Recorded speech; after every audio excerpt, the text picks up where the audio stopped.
Spike Lee happens to be my favorite director of all time. I've even met the man. Back in 1995, he came to Sac State and gave a speech. Got a chance to sit down, talk with him, get his autograph. And he had just got done filming Girl 6 and was about to go into production for Get on the Bus. But the whole object is to remain right down the middle and not be biased. You know, he's my favorite director, but I gotta call a spade a spade. When it's good, it's good. When it's bad, it's bad. And that's related to all his joints that we're about to rank. But he has 23 films. Now, he has some documentaries and also some music videos. We're gonna leave those out. We're just gonna concentrate on the joints, all 23 of them. And we're gonna rank them right now from the 23 down to 1, from worst to best of Spike Lee's joints.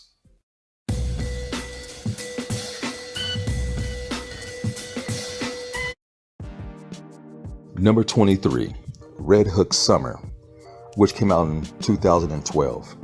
It was a summer about a coming-of-age story between two kids, a little boy and a little girl falling in love, and about a preacher with a checkered past. That's pretty much all I have to say about that one. Number 22, The Sweet Blood of Jesus, which came out in 2014. Hardly anybody seen this movie. You have to be a strong Spike Lee fan to find this film. It's not very good. And I'm not going to tell you much about the plot. You have to see it for yourself to believe it. Number 21, Old Boy, which is a remake. This came out in 2013. The original film was beloved by many. A lot of people were disappointed in this remake by Spike Lee, but I rather enjoyed it. Samuel L. Jackson was in this film, Josh Brolin, and there was one scene that was unedited or uncut, a fight scene, which is amazing in this film. Number 20, Bamboozled, which came out in 2000. This is a movie about show business and blacks, how we were depicted, how we were jigaboos, we just smile for the camera and dance, did anything to make the white man money. It's a strong tale of how show business depicted blacks back in the day. It stars Damian Wayans and Jada Pinkett Smith. Number 19, She Hate Me, came out in 2004. And this movie was a trip. This man had just lost his job, and his ex-girlfriend comes over, well, fiance, said, hey, I know I'm a lesbian now, but I would pay you to get me pregnant. Well, it worked, and all of her friends who were lesbians wanted to have sex with this man to get pregnant and pay him handsomely. Female basketball teams, mob bosses. The movie is a trip. Number 18, Girl 6, which came out in 1996. This is one of my guilty pleasures. It's about a struggling actress who's trying to get into Hollywood, and she finally gets a gig with, Quentin Tarantino, the biggest director in Hollywood. He tells her to take off her top and show those tits. She wasn't too happy about that and walked out of the room. Her agent got pissed off. Everybody she owed money to was pissed off. And so she had to find a job, making fast money quick. She got into sex phone operating and made good money to the point where she got caught up in her job. It's a comedy and also a serious drama towards the end. The whole soundtrack of this film was done by Prince, which is pretty impressive. Number 17, Miracle at St. Anna, 2008. I love this film. It's very good. It takes place during the war, and you just see things from a black perspective I've never seen before in a war film besides The Five Bloods. Very, very good. Number 16, The Summer of Sam, 1999. This is based upon the 45 caliber killer back in the 70s, and this was a very hard film to watch. It's very brutal. A lot of sexual tension in this film. This movie is a tough watch, but a very, very good film. Once you see this movie, it will be a stain in your brain for sure. I guarantee it. Number 15, Chirac, 2015. Also starring Samuel L. Jackson, Wesley Snipes. This film was like a musical. It went back to its roots like he did with School Daze. You got rival gangs having all issues. And the women's of the leaders of these gangs said, look, you ain't getting no ass until you stop fighting. You're killing your own and it's making things worse. So there would be no penis between us until you clean up your act. And so it forces these gang members to really think what they're doing. And again, it's like a poetry musical film. Very good. Number 14, his first film, She's Gotta Have It, 1986. This is a sexual comedy. It was shot in black and white. It's put Spike Lee on the map. It's about a woman who has sexual desires. And you find different things you like in different people. You can't always find the right man. She's sleeping with a guy who's a poet, nice gentleman. She's sleeping with another guy who's very handsome and rich, sleeping with another guy who just makes her laugh and don't even have a damn job. There are women interested in her. She almost goes there, but not quite. She's Gotta Have It is the one that puts Spike Lee on the map. Great film, great comedy. And Morris Blackman, that character that he plays in the movie, is the one that's in all of those Michael Jordan commercials for Nike. Number 13, Get on the Bus, 1996. This movie, he shot really quick. This was during the Million Man March, and he wanted to do something that has some meaning. And he put this crew together really fast to film this film. It's about a group of men, black men, getting on a bus in Los Angeles, California, and traveling all the way to Washington to be a part of the Million Man March. And all these men are different, eclectic characters that you learn a lot about from the trip from LA all the way to Washington. Great film, great soundtrack. Michael Jackson is on the soundtrack. It's very, very good. My number 12th film, The 25th Hour, 2002. This movie is freaking fantastic. Eric Norton is the star of this film. Him and Spike Lee have been wanting to work together for years. They've been calling each other, writing each other, and they finally got a chance to do a film together. This is right after 9/11. So there's pictures in this film where you see the Twin Towers gone and there's lights there. That is true. That is not CGI that you see in the film. This film is about a man who's going to jail for a long time. And he has one day to spend time with his family and friends. And how could he change his life in one day before he goes to prison? And very, very strong film. Incredible acting. Edward Norton is amazing in this film.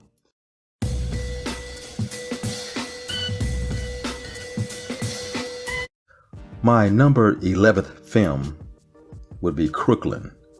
It came out in 1994. Now, this movie is loosely based on Spike Lee's life growing up as a child. Not fully, but loosely based on his life.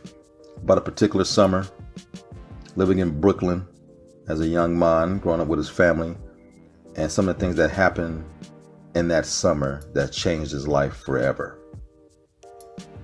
My number 10th film is Clockers, which came out in 1995. Now, originally, this movie was supposed to be directed by Martin Scorsese.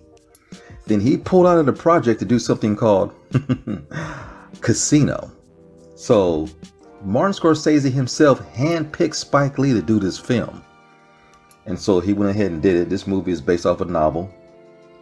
And it's about inner city violence between cops and the drug life in New York, and the relationship between a young man who's being harassed by the cops to find out who killed a certain individual at the very beginning of the film. Great movie. I absolutely love this film. Number 9, School Daze, which came out in 1988. This was Spike Lee's sophomore film. And this movie was powerful, man, because this movie deals with racism amongst blacks. Light-skinned blacks versus dark-skinned blacks. And it's set in a college setting. And you see how people are treated different, or how they treat people differently because of the melanin in their skin and how they look on the outside. And this is a problem not just with different races, but within race dealing with skin tone and how people are portrayed, treated, and looked upon by having dark skin versus light skin. Number 8, Mo Better Blues. This movie came out in 1990. This movie is amazing. It stars Denzel Washington and Wesley Snipes and Spike Lee himself. This movie is about a jazz player. It was bred from the beginning of time to play music, classical music. And as a grown man, this man is a bit of a playboy. He's juggling 2 women at the same time, also playing in the hottest jazz band in town. But it shows the pressure of dealing with 2 women that is soon or later, it's going to blow up in your face and cost you your career and everything you thought you loved. Great movie. Number 7, Jungle Fever. This movie came out in 1991, and this was a hot topic. One of Spike Lee's most controversial films. Jungle Fever is the meaning for interrelation between different colors, different cultures of people. Interracial dating. You have a black man who's cheating on his wife with an Italian woman in New York. And you know that is a taboo. Not just that she's Italian, but come on, man. You can't mix that with a black man. Oh, what a great movie. A great soundtrack. The whole soundtrack was done by Stevie Wonder, the great. And Wesley Snipes stars in this movie, and he is marvelous in this movie. And I remember going to see this in my college days, and it was a hot topic, man. It was a hot topic. Interracial and interracial relationships between a black man and an Italian woman.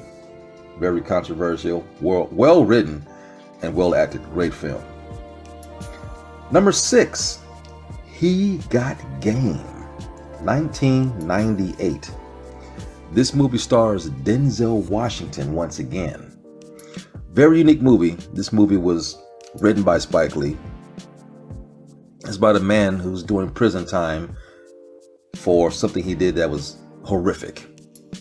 But his son is in his last year of high school. He's going to be a college prodigy here pretty soon. And the warrant tells Denzel's character, hey, if you want to get out of jail early, you make sure your son goes to my alma mater. We'll let you out early. And you got 2 days to do it. I'm like, wow. And there's an estranged relationship between son and father. The son is played by Ray Allen the Great, who played for the Miami Heat, won a championship with them, and also the Boston Celtics. He also won a championship with them. One of the best 3-point players of all time. And Spike Lee said, I wanted to get a real basketball player to act. I didn't want to get an actor acting like a basketball player because they can't play basketball. And the cool thing about that, with that said, Denzel Washington is an excellent basketball player. So when you watch this movie and they're playing basketball, it's the real thing. There's no cuts, there's no camera angles, and nothing. This is real people playing basketball. And I heard it got pretty heated between Denzel Washington and the basketball player himself, Ray Allen, because the competitive nature came out in both of them. But this is a great film. Great soundtrack. The soundtrack was done by Public Enemy. Very powerful film.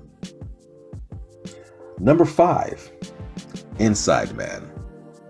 This movie came out in 2006, starring Denzel Washington.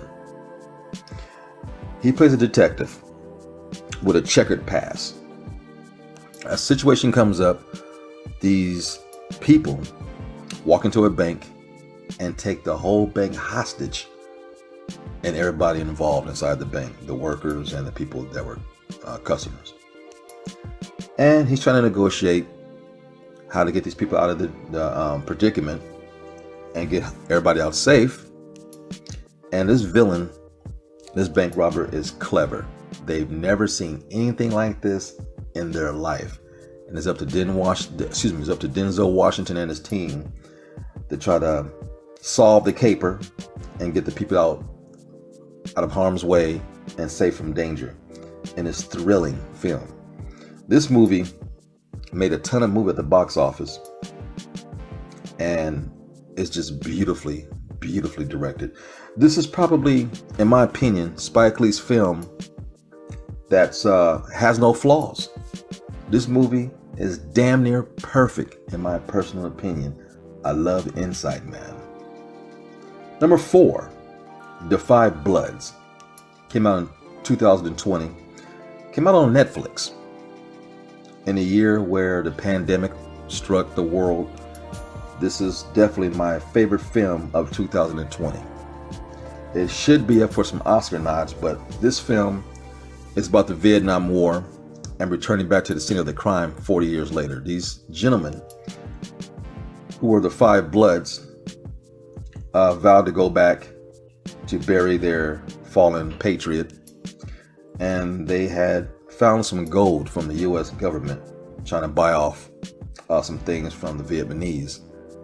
Helicopter had crashed and there was all this gold. And they buried the gold along with their fallen comrade. They said when the time is right, we will come back and get this gold. 40 plus years later, they come back to Vietnam, to the scene of the crime. Older gentlemen dealing with the politics of Vietnam and trying to go recover this gold, but it's not as easy as it sounds. Number 3, Black Klansman, 2018. What's unique about this film, this is the first film I've ever seen David Washington in there. This is Denzel Washington's son. Who would have known? The great Spike Lee has directed Spike Lee's friend Denzel Washington, and now his son David Washington. Incredible. This movie is based on a true story about a black cop working in Colorado who infiltrated the Ku Klux Klan by disguising himself as a white man over the phone. So when he had to meet the Ku Klux Klan in person, he got his business partners / co-worker in the police force to act like him. So this movie is incredible. It's so bizarre, and it's truly based on a true story. A black man infiltrating the Ku Klux Klan. Funny shit, man. Great stuff. My number 2 film, Malcolm X, 1992. Oh man, this movie was groundbreaking. It got an Oscar nod for Denzel Washington, but he did not win that year. He lost to Al Pacino, Scent of a Woman, which was absolute bullshit. But when you're a controversial director like Spike Lee, the Academy doesn't like you. That's just the way it is. That's just the way it is. But his previous film, Black Klansman, he did win for Best Original Screenplay, so he finally did win an Oscar for Black Klansman. But for Malcolm X, this movie had all kind of problems. He went over budget, and Warner Brothers didn't want to give him any more money. Said, sorry, black man, you ran out of money, so you're on your own. So he reached out to some of his rich friends, Oprah Winfrey, Michael Jordan, Magic Johnson, Prince, Janet Jackson, all came up with money to give to Spike Lee to finish this film because they knew how important it was for black history and cinema. And you all know the story of Malcolm X. It's amazing. This movie starred Denzel Washington, and it was the role of a lifetime. He did not play Malcolm X. He became Malcolm X. As a matter of fact, during filming of this film, the widowed wife of Malcolm X was there on set. And she sat there and said, I see my husband. Denzel Washington has brought my husband back to life. That's how much he put into this role of playing Malcolm X. He took a year off just to study, to mimic, to understand his speech patterns. And when your widowed wife says, that's my husband, you did the damn thing. Malcolm X is a classic. My number 1 film of all time from Spike Lee is Do the Right Thing. Came out in 1989. This movie essentially made him a powerhouse. He was up for some Oscar nods. He didn't win, but he was nominated. Do the Right Thing is about racial tension on the hottest day in the summer in New York. You got the Italians, you got the Hispanics, Puerto Ricans, and the blacks all at odds with each other. And you know when it gets hot, the tensions flare. And you're all sharing the same neighborhood, and when things go wrong, you just can't stand each other. But what's unique about this film, also the cops play a strong role in this movie. And one thing about these movies, whether you're going against the blacks, the Italians, or the Puerto Ricans, when the cops get involved, it don't matter who you are, black, Puerto Rican, or Italian, you all join together and go against the cops, because the cops are the real villains. And Do the Right Thing has an incredible soundtrack. Oh my God, dude, this movie is just amazing. Fight the Power by Public Enemy stands out of my mind for the soundtrack. But this movie is powerful. It still holds up to this very day. The dialogue is amazing. Some of the best monologues you'll see about racism in a movie. It's beautifully written, beautifully shot. This is when I knew how great of a director he was. His camera angles and technique are peerless in this film. To this very day, I don't know how he did certain shots. Spike Lee is a genius. And this is my #1 movie of all time from Spike Lee, is Do the Right Thing. You have got to see it to understand what I'm talking about.